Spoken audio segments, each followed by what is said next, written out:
Good afternoon. My name is Laurent Geeraerts. I'm a flight training instructor at Espace Drone and Noordzee Drones here in Belgium, and I'm going to give you the 10 tips for a safe flight. These are 10 basic tips, very easy things to remember, but quite important. Lots of people do not know that and are actually thinking that they are flying safe, but not really flying safe. The first tip is quite really obvious. That is, read the flight manual. Get to know your drone, get to know your specific device. There are lots of drones that have specific functions, that have specific possibilities, and it's actually the first thing that you have to do, and it's also so in the European regulation. Read the flight manual, get to know your drone. The second point, very easy, but not to forget, always work with a checklist. I have here a checklist, that is the checklist that we use here for the flight lessons. It's only 2 pages, and the point of a checklist is to be certain that you always do what you have to do in the correct following order. I have done lots of flights, I have done commercial flights, and I have done the mistake that everyone does. That is, my checklist is now optional because I know the checklist, I fly every day, and so I know how it works. And then at a certain moment I was doing a very big mission, I was doing 10 flights a day, so quite a heavy mission. And at a certain moment I was flying and I saw on the table the filter of my camera. And on my checklist there is a point that says check that the filter is cleaned and on the camera. And I have just said yes, okay, and it was actually not correct. Now, a filter of a camera, just land the system, place the filter, fly again.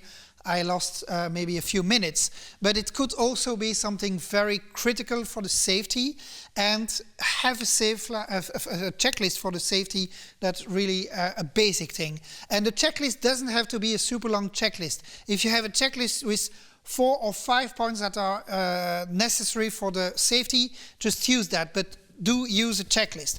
And you can also use your own checklist. You do not have to use checklists that you take from internet, just use your own checklist that corresponds to your device, to your mission, to your flights, but use a checklist.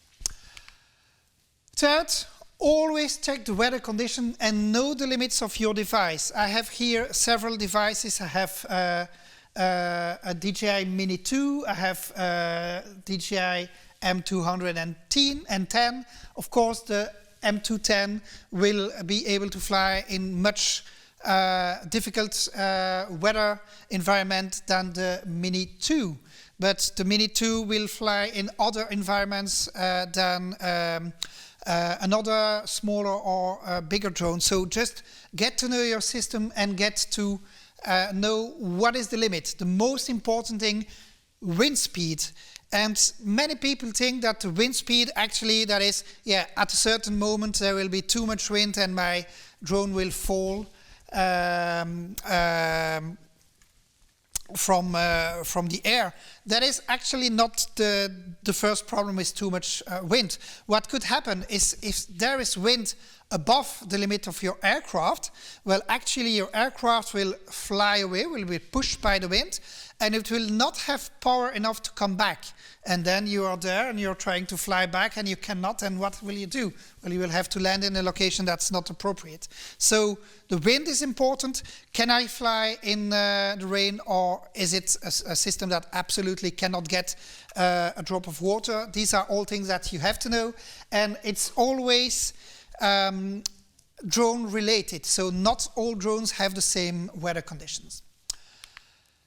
The fourth, watch out for the magnetic interference, and that is something that is not really well known, but there are lots of instruments in the drone that are actually using radio waves or electromagnetic waves.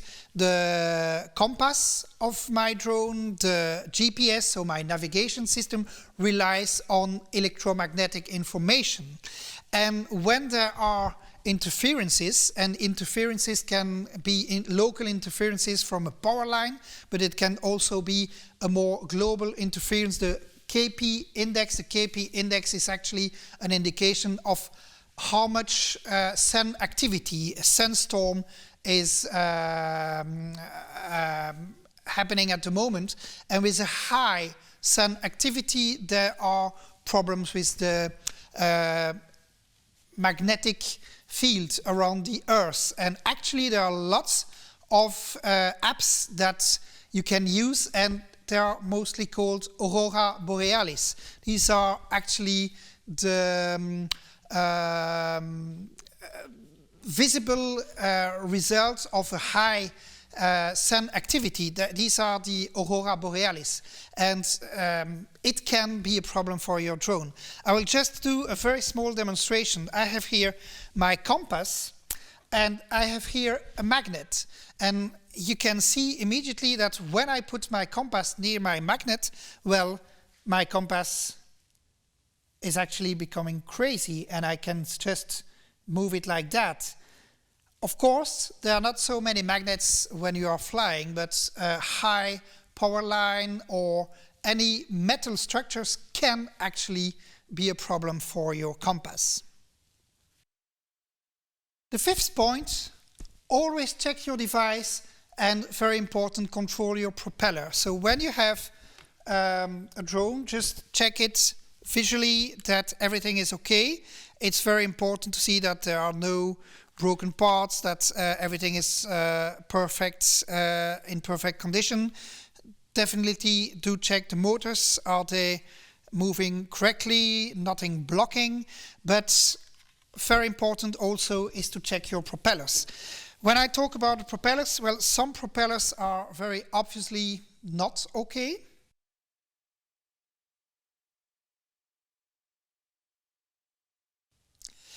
But for some propellers, it's not that immediate. These are two propellers, and one of these two cannot be used. If you look very quickly, you might not see that, but when we zoom in, you will see the difference.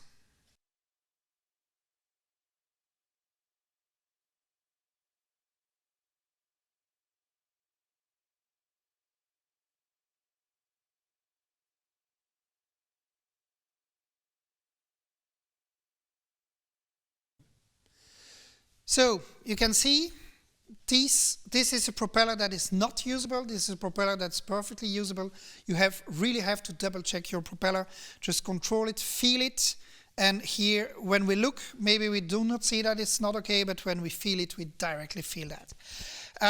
Something that's also very important. Sometimes you have two propellers that are exactly the same visually.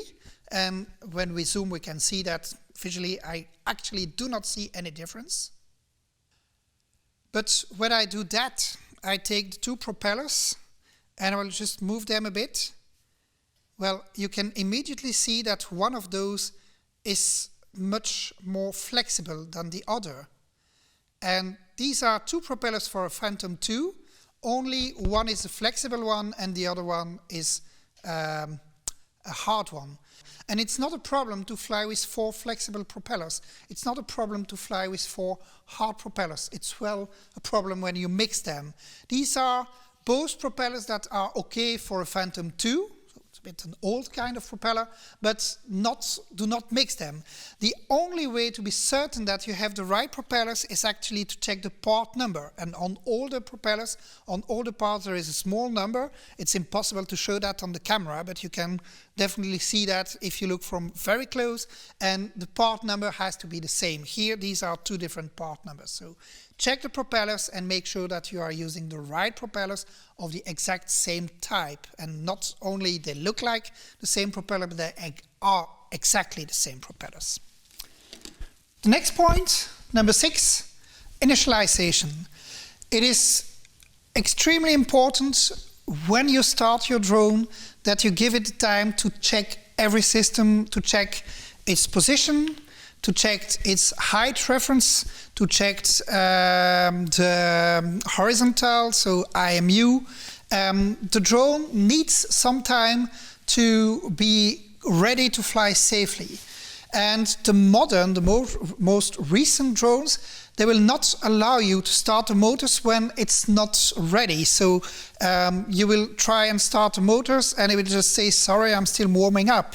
So the modern drones will give no problem.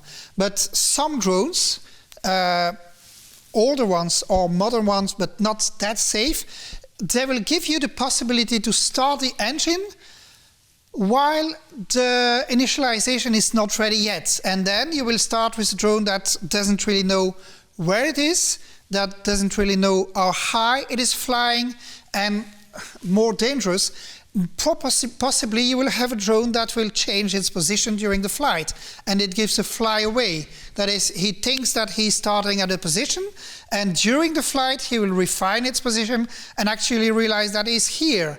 But between here and there, it might be a few meters, it might also be 20 kilometers. And then you see your drone flying away, and good luck to control it when it's flying very far. So initialization gives the drone the time to warm up, and the drone will let you know. It will say the home point has been updated, please check it on the map. Or it will say GPS ready, or it will just give a few green flashes, but it will let you know that it's ready. Do not start when it's not ready. The 7th point, emergency procedures. Know what you have to do when something is going wrong or when you feel that something is about to go wrong. These are very basic things, but if we do a very easy test, I am flying with my drone and I am landing, and at the moment where I'm landing there is a kid running towards my drone. What do I do? That's an emergency. I need to be ready to know what I have to do. And when I teach future pilots, I do this test. And sometimes we discuss for 5 minutes. Should I stop the engine so that it's not dangerous anymore? Should I land as far as quickly as possible? Should I go high to be beyond reach of the kid? Well, actually, the best way to react is immediately go as high and as quickly in height as possible so that the kid cannot reach your drone. But if you know that, if in advance you know, okay, a kid is running towards my drone, I will just go maybe 10 meters high, then kid cannot jump that high, then it's safe. If you have to think and see, okay, maybe I should stop the engine, maybe I should land, maybe I should take height, you lose time. So in advance you need to know, what will I do, how will I react when something goes wrong? And there are several scenarios. It's actually a risk analysis that you have to do to know what to do when something threatens to go wrong. Point number 8. Always check the location where you are going to fly. Do I have the right to fly in here? Are there geographical zones? The European regulation define that, and it is not linked to the category in which you are flying. So it's not that you have zones that are only okay for a specific category and zones that are only okay for open category. You have geographical zones, and you have per zone to check, can I fly in here? In Belgium we have zones where it's not allowed to fly in the specific category, military areas, but it's allowed to fly in the open category only up to 10 meters. So that is something that's not an open area, that's not a specific area, that's an area that's only allowed up to 10 meters in the open area. Some areas are just not allowed at all at a certain moment. So in each European countries there are apps, there are websites that will let you know, is there here something specific? Is it a geographical zone with some restrictions? You have to check that. Sometimes it's an area where there are other persons, other aircrafts using the airspace, and if you find yourself amongst 20 air balloons, well, it can become very dangerous.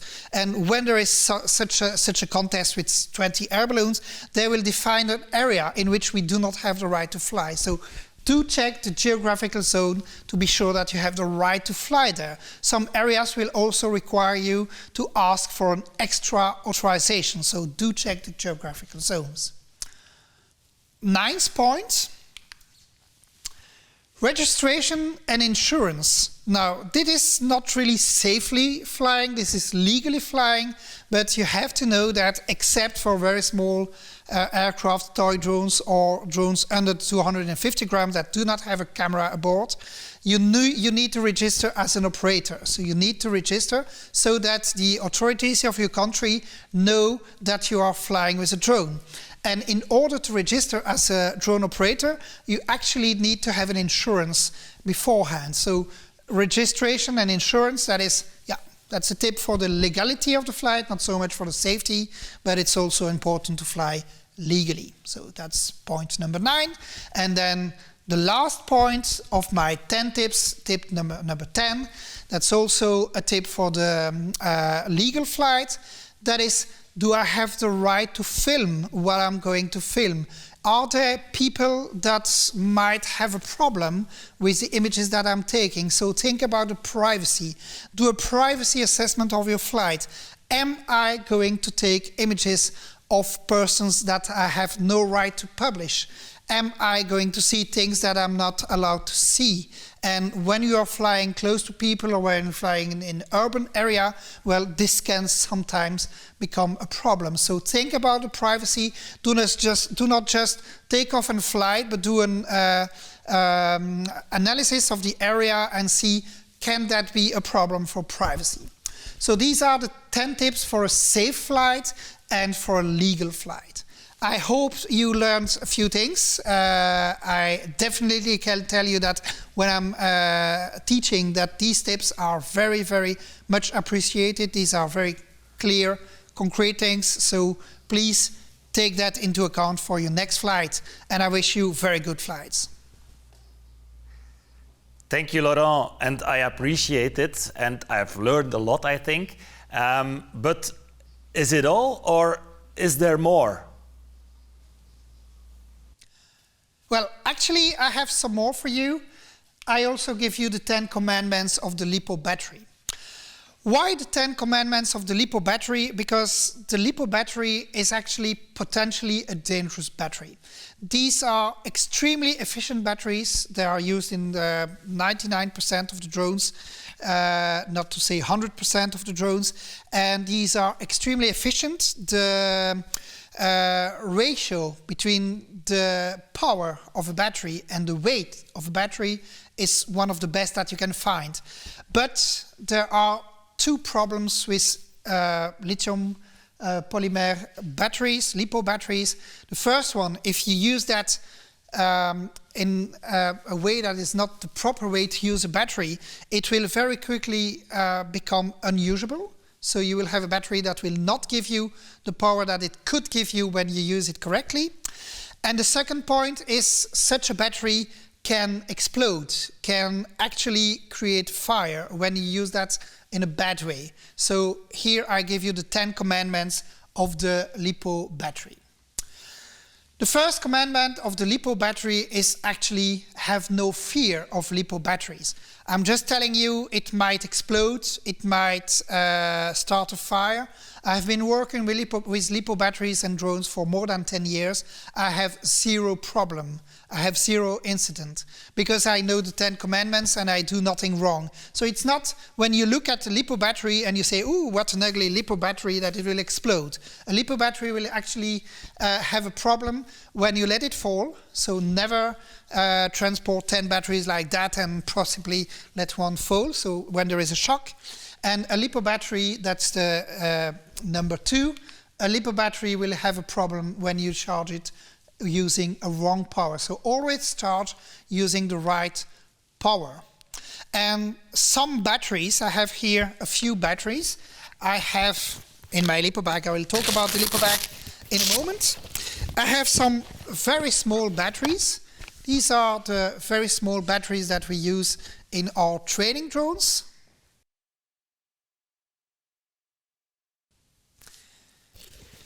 But I have here 1 of the two batteries that are used on the M210. And when you put those next to one another, you can obviously see a difference. Well, there is a difference in weight, but there is also a very important difference. This is a battery. You see the connector? You just plug that, and your charger is a charger that will only charge these batteries. There is lots of brains into the battery, electronics that will make sure that your battery will always load and be charged in the correct way. This is battery without any electronics. So you have the possibility to charge it using a wrong program if you do not do as you should. So when charging a smart battery, you will have normally no problems because the charger and the battery will make sure that everything is done correctly. But when charging such a battery, and it could actually be a big battery, but it's not a smart battery, you could actually choose the wrong program, and that is what becomes dangerous. So use the correct power to charge your battery. Commandment number 3, never empty too much. When you are flying, you are using the power of the battery, of course, and a lipo battery that is too empty will become a battery that is not that stable, and so it will not give you as much power in the future when you go too far in a battery, but it also becomes unstable and so potentially dangerous. On most drones, you will always have a fail-safe. That is, at a certain moment, you will get a beep to say, hey, your battery is at a low power, low level, you have to come back. And even when you ignore the warning and you continue flying, at a certain moment, your drone will either do a return to home and come back home by itself, or it will land. It will land where it is to make sure that the battery doesn't become dangerous. So sometimes it's better, and that's what happens when the drone makes an auto landing. It says, well, it's more safe to land where I am than to explode in the air. Well, I say it's more safe to land when I am sure that I'm not too low and where I know where I'm landing. So do not go too far in the battery. And that means that when you are flying, you have to control the level of battery. You have to regularly check your telemetry, check your screen to know what is the level of the battery. Commandment number 4, measure the current. Check that your cells are in balance. In the modern batteries, you will see that on your screen, and I will show you. I will turn the Mavic on. I'll just do that without propellers, of course, because it would be dangerous to do that with propellers. So I'll just turn my remote controller on. The app will follow.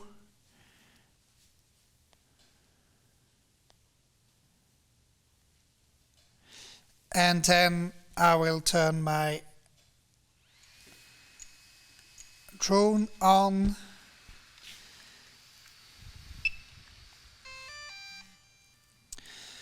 And it's actually now doing its initialization. As I said, it's very important to do an initialization. But what I want to show you is when I am inside my drone, I can see here the details of my battery, and you can see here I have 4 cells, and the 4 cells are perfectly in balance. The 4 cells are at 429 volts. So this is a battery that's perfectly in balance, perfectly okay to use. When one of the cells is not okay, well, in here it will be very easy because it will not be green anymore. It will become orange or red. This is very easy. I just have to click on the battery icon and check that. But when you do not know that, well, you will not know that your battery actually is in balance. So check the battery, check that it's in balance. And when you have a drone that doesn't have a smart battery, then you have battery testers. And you have to plug the battery into the battery tester to check cell by cell that it's in balance. Very important, measure the current, control, check that your battery is in balance. Commandment number 5. Well, that is fairly easy, but never short circuit your battery. That is the best way to have a battery that will explode. Well, it shouldn't be a commandment. I mean, it's really easy to understand that it's not done with battery, but why is it a commandment? Well, there are some histories of persons that try some stupid things with batteries, and short-circuiting a battery is one of those. The next commandment, number 6, control the temperature. And you have 2 ways to do that. The first way is actually, I will get back to my app. And here you can see the temperature of my battery. That's 22.9 Celsius degrees. That is perfectly normal. Actually, this is about the environment temperature. So I'm now in a room with about 22 degrees. You see that it's going up because my drone, as we speak, is actually warming up and is bringing temperature of the battery at a higher level. Should I now, without having done any minutes of flight, have something like 40 degrees, then there is a problem with my battery. So, before the flight, your battery should be at environment temperature.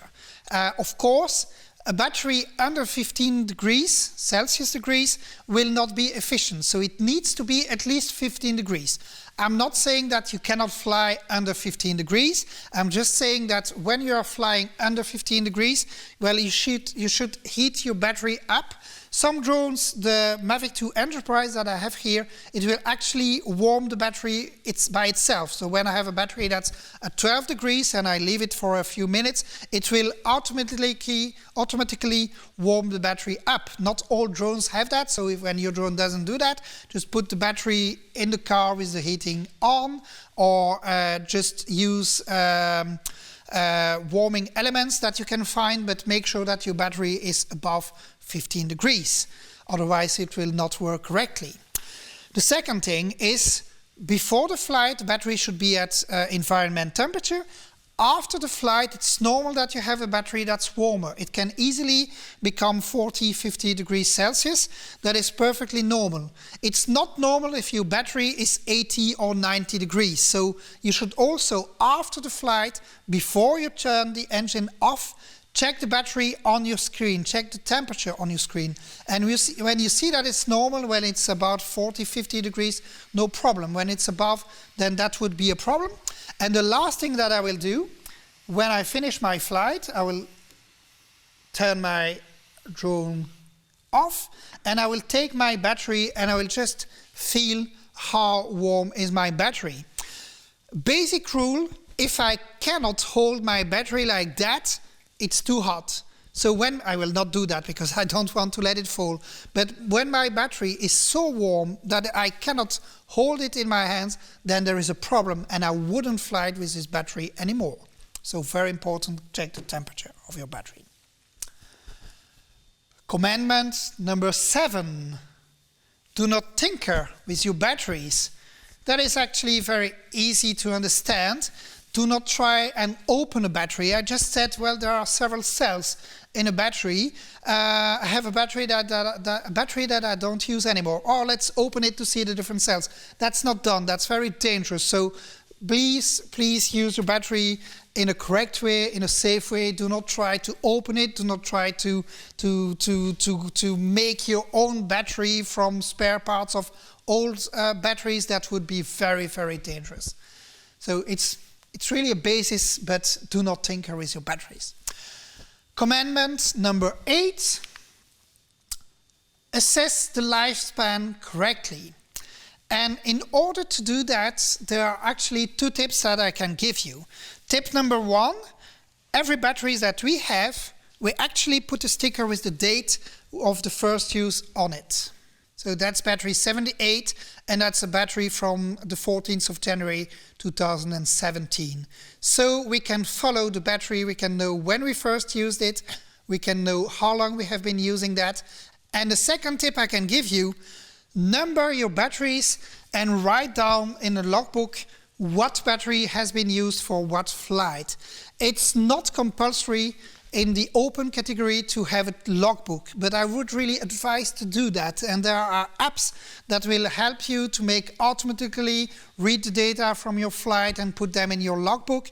But please do number your batteries and check that. That will make the difference between, hey, I have flights of about 20-25 minutes with my drone, but sometimes it only flies 10 minutes and I have no idea why. What's the reason for only 10 minutes flight? Or I always have 20 to 25 minutes flight, except when using battery 3, where it only gives 10 minutes. Then it's very clear that battery 10 is not okay anymore. And I wouldn't fly with a battery that gives me only 10 minutes flight, when normally I should have 20 to 25. But when I do not identify my battery, when I do not have numbers, I will not know which battery is giving which time. So it's very important to check the lifetime of your battery, to write down what you have done, and the easiest way is to have a logbook. Tip number 9, we are almost done. Number 9, my battery has blown, what happens now? You have to know that one of the easiest way to see if a battery has a problem is strictly visually see that my battery is not okay. I have here 2 batteries of Phantom 4. One is perfectly okay, one is not okay. Can you spot the difference? So as you can see, one of the batteries is not flat anymore. That's a blown up battery, and that's a battery that I do not want to use anymore. There is another very easy test. Not all batteries have that, but the Phantom 4 has a battery where actually you have between the cells, I will show you that, you have a ventilation, and here when I put it like that, we can see through the battery. So we can internally see that there is no problem. When I do that with the other battery, well, we do not see through it anymore, because there is also the different cells inside my battery are actually also blown up. So this is a battery that is not okay to use. And we do not see through it, and we see here that it's not flat anymore. So the question, of course, is now, okay, thank you, Laurent, I have seen that my battery is not usable anymore, but what do I do with a wrong battery? Well, the first thing is do not just put it in the garbage bin and forget about it. That is the most dangerous thing. A battery that is in such a condition is a battery that is potentially dangerous. That is a battery that is very likely to catch fire or to explode. So you need to neutralize it. You need to make sure that it's not dangerous anymore. And there are different ways to do that. The best way, a bucket of water with salt, so salt water, a bucket of 10 liters water with a half a kilogram salt in that. And then when you put the battery in it, the chemical reaction that will happen will make sure that your battery is not dangerous anymore. Do not do that home into your kitchen, do that outside, and we have done that a lot. This battery, actually, I can use that, keep that in my hand without any problem, because it's not dangerous anymore. I wouldn't do what I'm doing now with a battery that is in such a condition without being certain that it has been actually neutralized, that it's not dangerous anymore. So that is the best way. What you can also do is to go to your reseller, the Specialized reseller, drone reseller. They have systems to make sure that a battery is not dangerous anymore, but do not put that in the normal garbage bin, because that would be very dangerous. So it has to be neutralized before you use that, before you throw that away. Do not use that anymore. Last tip, number 10, proper storage and transportation. As I told you, a LiPo battery can potentially be dangerous, can potentially catch fire, can potentially explode. We do not want that, so all the batteries that we use are stored. So anyway, in a LiPo bag. This is a bag specially made for LiPo batteries, and the small batteries we keep in there, the big batteries we keep in there, the middle batteries we keep in there. So when a battery has a problem and should the battery catch fire, the bag will not stop the battery from burning. That will not stop a fire, but it will make sure that it's contained into the lipo bag. So it will not catch fire, and it will not propagate the fire to my desk and to my house. It will just remain here. Lipo batteries that are burning, it's extremely violent. It's really hard, but it's very short. So when a battery catches fire in a lipo bag, mostly the damage will be contained in the lipo bag. And for extra safety, the lipo bags are always stored in metal boxes in our training facilities, so that should something happen, it will remain into the lipo bags and into the metal containers. And last thing, when you want to transport a battery in your car, always transport the battery separated from your drone in such a lipo bag. When you have a car accident, the shock could cause your battery to explode, and I want it then to stay in the lipo bag. When you want to transport in a battery into an aircraft, well, there are regulations, and you need to make sure that you have the right to do that. So check with your flight company, do I have the right to transport a battery? Anyway, you will never put the lipo battery in your big luggage in the airplane. You have to take that with you in the cabin luggage, and there are regulations regarding how many batteries you have the right to transport, and mostly it will also be compulsory to transport the batteries in lipo bags. So proper storage and transportation is also very important. And this was actually my 10th commandment. So we now have a better knowledge of how to properly work with a lipo battery. I will give you number 1 again. Have no fear for lipo batteries. If you respect the 10 commandments of the lipo battery, you should have no problem, but do respect them. So that was it. I thank you for your attention, and I wish you a great afternoon. Goodbye and safe flights.